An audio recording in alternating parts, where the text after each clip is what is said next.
E nos vídeos de resenha rápida de hoje nós temos...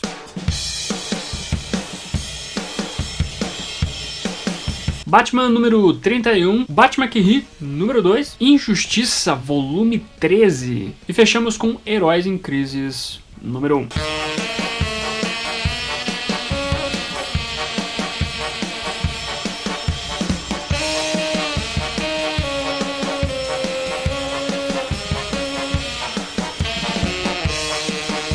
Então é isso aí, meus amiguinhos, Batman número 31, começando aqui nosso vídeo de resenhas rápidas, né? A revista então termina o arco Tirania, né? Ala da Tirania, onde nós temos aí o Pinguim revelando pro Batman que o Bane tá de sacanagem com o Morcego, né? E não só temos então o plano do Bane sendo revelado, bem como nós temos o fato do Thomas Wayne entrando pra valer aqui no run pra ser um vilão mesmo, né? E eu vou dizer uma coisa pra vocês, meus amigos, talvez aqui tenha sido pra mim o último momento assim onde as histórias do Tom King eram, sabe, alto nível mesmo. Não que as próximas histórias não sejam boas, tem histórias boas, tem histórias mais ou menos, algumas talvez ruins, mas eu posso dizer pra vocês assim que o excelente mesmo, um negócio muito bom, a partir de agora já não vai ter mais nas histórias do Tom King. Até nós temos dois desenhistas aqui, que é o Mikel Hanin, que vem trabalhando com o Tom King desde o começo do Batman e até antes do Batman, na revista do Grayson, os dois trabalhavam junto. Mas também nós temos aqui a estreia de um grande desenhista aí que apareceu recentemente nos títulos do Batman, que já fazia outros trabalhos, que é o Jorge Fornes, que é um grande desenhista, seu traço se assemelha muito ao trabalho do Dave Mazzucchelli, né? Por isso que é muito bacana ver o traço dele no Batman. Mas ainda assim, meus amigos, este arco que ele termina de uma maneira que quando eu li na época, quando saiu lá nos Estados Unidos, ele tem um cliffhanger no final desse arco que você fica assim, puta que pariu, a próxima edição vai ser foda. Meu Deus do céu. E o fato que pra mim a decepção em relação a isso tudo é que esse cliffhanger ele não se resolve na próxima edição, nem na outra, não vai se resolver daqui a umas 6 edições eu acho, porque vem depois o arco dos pesadelos, o Nightmares, que eu já tô cantando a bola faz tempo pra vocês que o negócio tá complicado, que é difícil e assim por diante. Bem verdade, o Tom King disse em uma entrevista no passado que ele falou que este arco dos pesadelos foi uma maneira de ele conseguir adiantar os roteiros posteriores para outros desenhistas, né, poderem tocar o barco em arcos futuros, né? Então, de certa maneira, esse arco dos pesadelos foi uma espécie de filler, tipo filler de anime, assim, sabe? Que os fillers nos animes são aquele momento onde eles criam uma saga qualquer para o anime não chegar no mesmo momento que o mangá tá lá no Japão, por exemplo. Então eles vão enchendo linguiça para compor ali as histórias para dar tempo da coisa fluir normalmente, né? E meio que o Tom King fez isso aqui também através desse arco dos pesadelos. Que ele, na verdade, ele não conta muito assim pra história, pro Run, sabe? Eu sei que eu tô me adiantando, que vamos esperar ler pra entender ele, mas até tem pessoas que gostam bastante, e eu gosto de algumas histórias que tem nesse arco dos pesadelos. Mas o problema é que ele é meio desconexo com o Run todo, assim, sabe? Ele é conectado, mas ao mesmo tempo parece que não é conectado. Então, de qualquer maneira, meus amigos, eu posso dizer pra vocês assim que talvez esse tenha sido pra mim, pelo menos, o último momento assim onde as histórias do Tom King estavam em alto nível, assim. Depois as histórias ficam só tipo legais, ok, e assim vai indo, sabe? Então é isso. Eu acho que pra mim a revista vale a pena, vai continuar valendo a pena ainda ler as histórias do Batman, não tenha dúvida disso. Só que talvez eu sugeriria não ter muito hype para os próximos arcos a partir de agora, né? Mas ainda assim você vai pegar histórias boas do Tom King, como por exemplo o Batman Manual número 4, que saiu recentemente nos Estados Unidos, que é, acho que talvez a melhor história do Batman em 2019, como eu já fiz vídeos sobre isso aqui no canal. Qualquer maneira, fica só a minha observação em relação a Batman 31, que é basicamente o Batman descobrindo todos os problemas envolvendo o Bane, né? E ele dando uma sova na galera. Inclusive, essa história aqui até tem um momento aí que envolve o Batman tendo problemas com o Comissário Gordon. Inclusive, o Comissário Gordon meio que vai desaparecer depois das histórias aí, até nos arcos futuros, né? Mas é interessante a maneira como o Batman vai perdendo a cabeça em todos os problemas aqui que tem acontecendo e como o Bane consegue influenciar, na verdade o Bane mais o Thomas também consegue influenciar o Bruce pro mal aqui. Mas então isso já falei demais, então essa foi a Batman número 31. Aí nós temos aqui Batman que ri, o Batman que ri, né, tem o O, né, Número 2, então, de novembro de 2019, meus amigos, trazendo aqui o Batman que Ri número 3 e o Cavaleiro Sombrio, né, que é aquela coisa, né, o Batman que Ri é uma minissérie em 7 partes, mas o Snyder consegue trapacear e acrescentar uma parte a mais, porque ele traz uma revista separada que na verdade faz parte dessa história. Mas ok, esta edição aqui é uma edição que traz uma história boa, porque essa história envolvendo o Cavaleiro Sombrio é muito boa. E eu acho que a história aqui também, nesta parte aqui, é interessante no Batman que Ri número 3 aqui, né?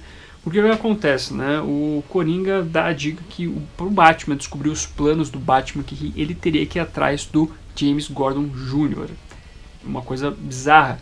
Inclusive essa edição deixa claro até, eu não lembrava disso, mas que os vilões de Gotham meio que admiravam o que o James Gordon Jr. tinha de loucura e assim por diante. Uma coisa que eu acho muito bizarro, sabe? É muito bizarro e eu acho muito bizarro como o Snyder, ele tá acabando, assim, por exemplo, com o Coringa, né? Porque o próprio Coringa diz isso pro Batman, né? Ó, vai atrás de James Gordon Jr. porque ele é um puta no vilão e vai te ajudar a desvendar o crime em relação o plano do Batman aqui. Eu acho isso uma merda. Mas, de qualquer maneira, tem coisas interessantes aqui, porque é o primeiro momento onde o Batman, o nosso Batman da Terra Zero, enfrenta o Cavaleiro Sombrio. O embate dos dois, mesmo nas palavras, ele é interessante, porque tem um momento onde o Cavaleiro Sombrio fala pro Batman que, olha, na minha terra não tem Coringa, não tem Duas Caras, não tem Charada, porque eu matei todo mundo. Aí o Batman revida e fala, e não tem nenhum Batman também na sua terra. Que foi, tipo, uma boa frase, uma boa resposta para esse Cavaleiro Sombrio, né?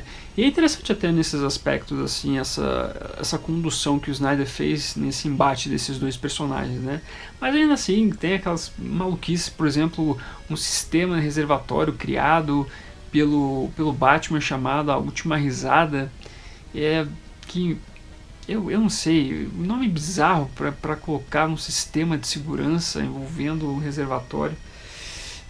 É difícil essa história. Sem falar que eu acho muito estranho nessa trama aqui a forma como o Coringa fica tão solto, assim, meio que o Coringa aparece para meio que fazer uma dupla com o Batman, aí o Coringa acaba quase se matando para fazer com que o Batman inale o gás que sai do coração do Coringa, né? Aí depois o Coringa simplesmente fica na Batcaverna lá com o coração aberto, né? Depois ele foge com o coração aberto, né? O que eu achei bizarríssimo, né? Até que é interessante envolvendo o Coringa acontecer isso, né? Que dá um tom de loucura extrema pro vilão, né? Mas o personagem ele tá tão deslocado assim, ele parece que não se encaixa na trama, sabe? Ele tá muito jogado aqui. E, além do mais, tem esse lance todo do Batman se juntar com o Coringa, o que diminui pra caramba a figura do Coringa como vilão, como antagonista do Homem-Morcego. Inclusive, essa terceira parte termina com o Batman, sabe? Tipo, dizendo, foda-se tudo, eu não vou tentar não me tornar o Batman que ri, eu vou me tornar o Batman que inclusive constrói lá o capacete lá, né, o visor do Batman que ri. Uma coisa que eu notei, eu posso estar errado, não sei se na próxima edição que acontece isso, mas na edição americana, conforme o Batman vai se tornando o Batman que ri, as frases que ele vai falando, né, os balões de pensamento, algumas letras das palavras vão tendo uma entonação, que na verdade é tipo uma cor vermelha na letra, né? Que dá indício que ele está se transformando no Batman que ri, porque o Batman que ri fala tudo em vermelho, né? E se eu não me engano, essas letras vermelhas, elas vão formando palavras durante os balões, né? Eu não sei se isso meio que se perdeu para a tradução, posso estar errado, mas vamos ver na próxima edição se eles vão manter isso ou não, porque talvez trazer para a tradução esse jogo de palavras aí, né, não tenha dado certo, né, por isso que não ficou dessa maneira aqui no Brasil, mas também é só um detalhe, né.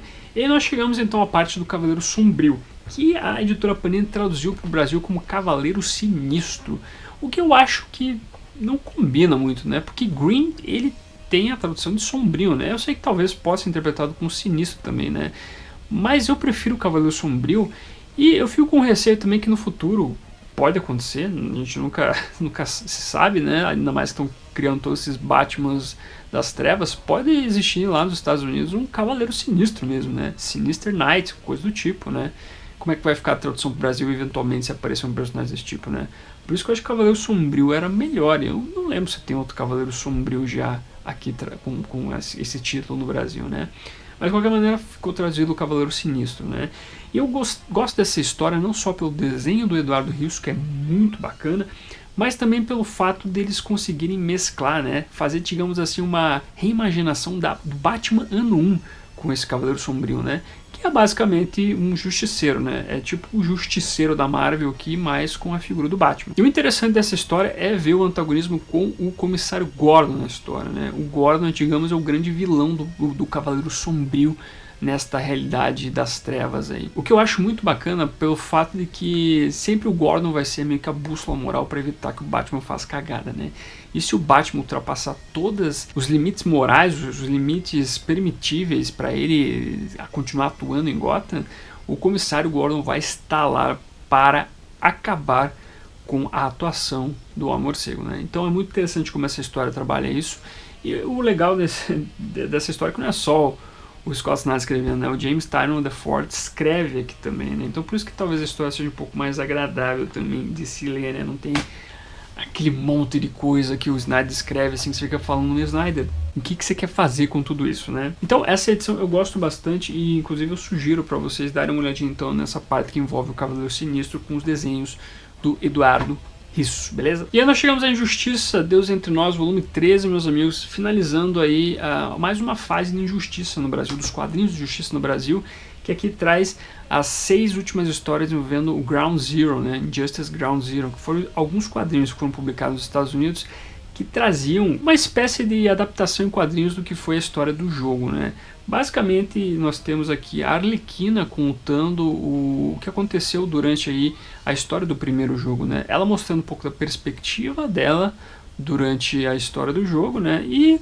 contando exatamente o que aconteceu conforme a gente jogou lá no Injustice 1. Mas eu vou dizer pra vocês assim que não é algo que eu curti muito, não, sabe? Pra mim foi uma leitura bem que eu fiz...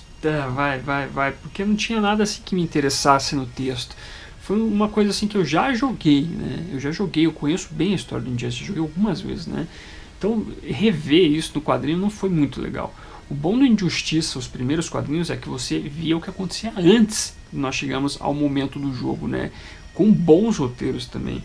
Aqui o roteirista se chama Christopher Sebela, ele fez um negócio assim meio das coxas, eu diria, sabe? Não foi uma coisa assim que eu digo que ficou muito legal. Tem momentos interessantes quando a gente vê a Arlequina enfrentando, por exemplo, o Coringa, né? Ela sendo subjugada pelo Coringa, tendo todo aquele problema do relacionamento tóxico dos dois, né? Ela sofrendo nas mãos do Coringa, ao mesmo tempo que ela consegue se livrar dessa toxicidade do Coringa. É interessante como se constrói isso, né? Mas no todo são quadrinhos assim que não vale a leitura, sabe? Se você jogou o game, tá bom pra você não precisa ler isso aqui, sabe? Diferente, por exemplo, dos outros quadrinhos que tiveram, que esses sim valem a pena ser lidos, porque eles contam os 5 primeiros anos antes de nós chegarmos no jogo, né? As edições 12 e 13, então, de Injustiça pela editora Panini, trazem esses quadrinhos do Ground Zero, que não vale a pena, meus amigos, sério, na boa, não vale a sua leitura e gastar o seu dinheirinho, e, pelo menos eu acho, né? Talvez se você nunca jogou Injustice, que queira conhecer a história, mas não curte muito videogame, não tá afim de jogo de luta ou coisa do tipo, pode ser que então esse quadrinho seja pra você, talvez nessa opção possa valer a pena pra ti. Mas agora, se você já jogou várias vezes, conhece a história de cabo a rabo, sabe qual que é o lance todo, não vai ser uma leitura que vai te acrescentar muita coisa, sabe? Então é isso, os desenhos também não tem nada demais, nada de diferente, então é um quadrinho assim que pra mim não foi muito legal, né? Agora vamos esperar pra ver então se a Panini vai continuar com os encadenados, com a numeração aqui, né? Se vamos ter uma Injustiça, Deus Entre Nós, volume 14, com os quadrinhos do Justiça 2, ou se ela vai começar uma nova série que seria os quadrinhos do Injustice 2, né? E por fim, meus amigos, nós temos então o primeiro número de Heroes in Crisis, né? Heróis em Crise, aí, do Tom King e do Clayman, né? Do desenhista aí, que é um quadrinho polêmico, né? E assim, neste primeiro número, meus amigos, você não vai ver assim muito dos absurdos que algumas pessoas apontam em relação a essa história em si. Como eu já relatei em alguns vídeos anteriores, ou até mesmo em lives quando as pessoas me perguntam, a premissa desse quadrinho é muito interessante, né? Ter um local, né, que eles chamam até aqui de o santuário, um local onde os heróis, né, podem meio que se ajudar a ter aconselhamento em relação a todos os problemas que ele enfrentam, né? É uma premissa que o Tom King tem bolado por causa do que ele viveu na CIA, né? Onde ele foi já um agente da CIA, se você não sabe. Mas ele tinha muito na cabeça assim essa ideia de que quando o soldado volta da guerra, ele sofre com problemas pós-guerra, né? Ele precisa ter um aconselhamento psiquiátrico, né? E achou interessante abordar isso com super-heróis que enfrentam coisas terríveis também, né? E muitos desses super-heróis já sofreram pra caramba, tipo, por exemplo, a Bárbara, né? Que já ficou paraplégica por causa do Coringa, por exemplo. Ou mesmo a Arlequina, né? Que já sofreu pra caramba com o Coringa. Inclusive, os personagens principais nessas histórias aqui, nessa minissérie, é a Arlequina e o Gladiador Dourado. Porque parece que um dos dois causou todo o problema aqui. E o problema basicamente é ter matado todo mundo que estava nesse santuário. E aí que começa a primeira polêmica, porque as pessoas que morrem aqui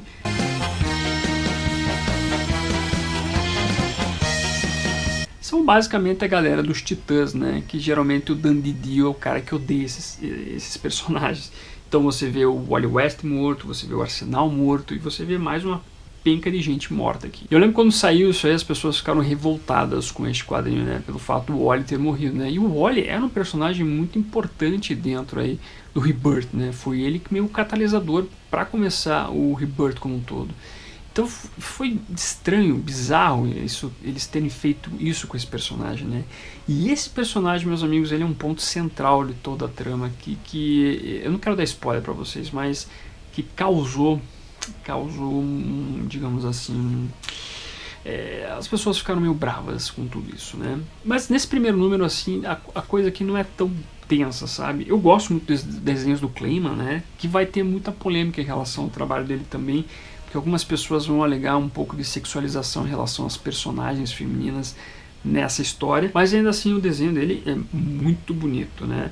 E, assim, o começo aqui não conta muito, ele só vai dar um pouco ali das camadas que a gente vai ver nessa minissérie, e ele vai tendo esses aspectos assim que você vai ver durante toda a história praticamente, que são essas páginas com 9 quadros aqui, né, onde as pessoas vão mostrando os seus desabafos, né, os super-heróis vão mostrando os seus desabafos em relação a tudo que eles vivem, né.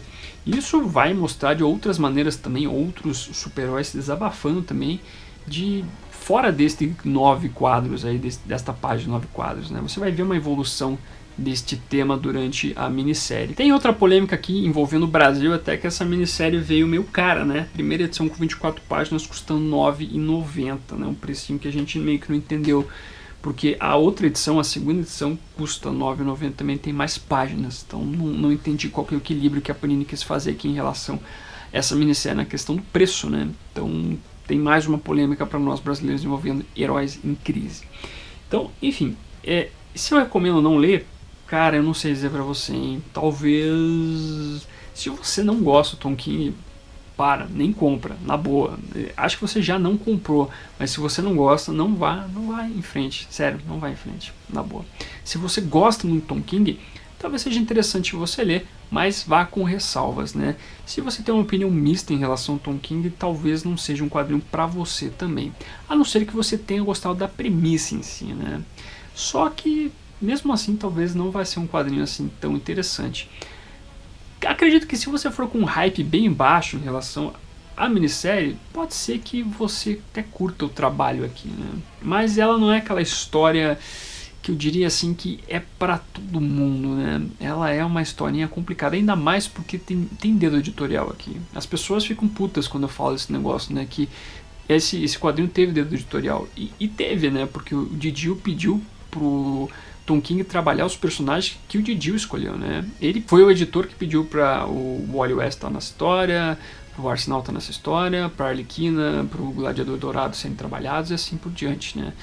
Então tem muito dedo editorial em Heróis em Crise, né? Mas de qualquer maneira é uma história polêmica que não é pra todo mundo. Vou ser bem honesto com vocês aqui. Mas então é isso, meus amigos. Tá aí dado minhas opiniões, minhas resenhas rápidas, não tão rápidas, né? Sobre essas 4 histórias. Agora eu gostaria de conversar com você, meu amigo. Trazer os seus comentários para este vídeo, né? Coloque seu comentário aqui embaixo do que você achou dessas histórias. Você gostou dela? Tem alguns problemas envolvendo Heróis em Crise? Gostou de Batman 31? Não gostou? Gostou de Justiça? Traga seu comentário aqui embaixo. Me curta, compartilhe, se inscreva no canal se você é novo ou nova. Marque o sininho para ser notificado dos vídeos novos. E é isso, vou ficando por aqui. E como sempre no final do vídeo nós temos os membros do canal, galerinha que contribui mensalmente para manter esta bagaça de pé. Agradeço demais a colaboração de vocês, bem como a galerinha que faz as suas compras através dos links da Amazon, Saraiva, Submarino. Meu muito obrigado pela sua colaboração.